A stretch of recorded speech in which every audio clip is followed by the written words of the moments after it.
नायब कैबिनेट में विशंबर वाल्मीकि को राज्य मंत्री बनाया गया है। विशंबर वाल्मीकि बवानीखेड़ा से लगातार दूसरी बार विधायक है।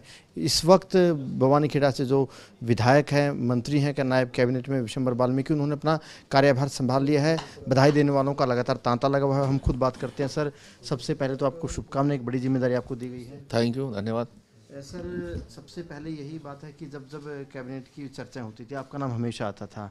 9.5 साल लगभग हो गए हैं, आप लगातार दूसरी बार विधायक हैं। आपको नहीं लगता कि मंत्री थोड़ा लेट बनाया गया, आपको कुछ समय पहले बना देना चाहिए था? देखिए, मैं तो एक बात कहूँगा, समय से पहले भाग्य से ज़्यादा कुछ नहीं मिलता।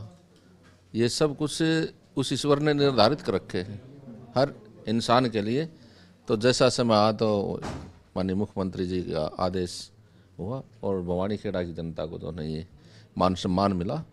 तो मैं इसके लिए मुख्यमंत्री जी का और निवर्तमान मुख्यमंत्री जी का शीर्ष नेतृत्व का और हमारे पूर्व प्रदेश अध्यक्ष धनखड़ जी का धन्यवाद करता हूँ। आपने यूँ तो कार्यभार संभाल लिया है, विभागों का बंटवारा हुआ नहीं है। क्या लगता है, कौन सी आपकी भी कुछ प्रायोरिटी होगी, कुछ इंटरेस्ट होंगे महकमों को लेकर? हालांकि विभाग बांटना, महकमे देना सीएम साहब का विशेषाधिकार है। देखिए, हम लोग संगठन के लोग हैं, संगठन के कार्यकर्ता हैं। सरकार जहां जिम्मेदारी लगाएगी हमारी, हम उस पर खरे उतरेंगे और अपना काम बखूबी निभाएंगे। आपको मंत्री बनाकर कई निशाने साधे गए हैं। भिवानी जिला भी कवर हो गया एक तरीके से। हिसार लोकसभा में आपका हल्का आता है।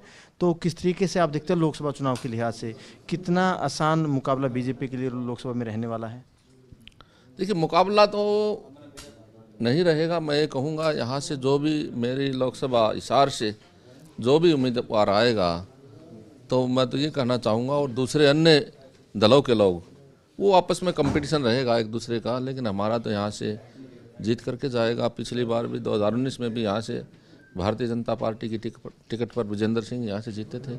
और आज भी मैं आपको कहना चाहूँगा चैनल के माध्यम से, हिसार लोकसभा से जो भी कमल का फूल लेकर के आएगा, वहाँ कम से कम 50,000 प्लस की ये विधानसभा क्षेत्र उसको लीड दे करके केंद्र में तीसरी बार फिर से हमारे देश के यशस्वी प्रधानमंत्री श्रीमान नरेंद्र मोदी जी को फिर से प्रधानमंत्री बनाने का काम करें। पूरा बदलाव हुआ है सरकार में, मुख्यमंत्री बदल गए, गठबंधन टूट गया, कई मंत्री हट गए, कई नए मंत्री बन गए।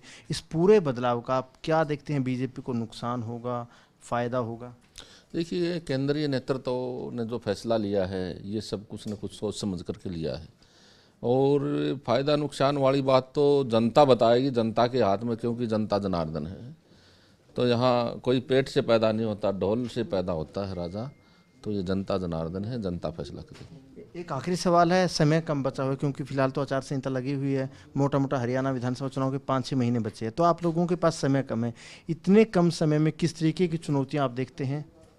देखिए, कोई चुनौतियाँ है नहीं ना, क्योंकि 10 साल से लगातार प्रदेश में भारतीय जनता पार्टी की सरकार एक संत की भूमिका में हमारे प्रदेश के मुखिया श्रीमान मनोहर लाल जी के नेतृत्व में रही है। तो कोई चुनौतियां तो हम मानते नहीं हैं। तीसरी बार भी यहाँ से प्रदेश में भी और केंद्र में भी भारतीय जनता पार्टी की सरकार बनेगी। मैं आपको ये जानकारी देना चाहूँगा। कोई चुनौतियाँ है ही नहीं, क्योंकि विकास कार्य इतने हुए हैं, बिना भेदभाव के, बिना पर्ची खर्ची के जो कार्य हुए हैं। मैं शीर्ष नेतृत्व जी का, मुख्यमंत्री जी का धन्यवाद करता हूँ। विशंबर वाल्मीकि का यही कहना है कि प्रदेश में लगातार तीसरी बार सरकार बीजेपी की बनेगी। वहीं लोकसभा में भी जीत का दावा विशंबर वाल्मीकि कर रहे हैं। कैमरामैन ललित के साथ अनिल मोर, खबरें अब तक, चंडीगढ़।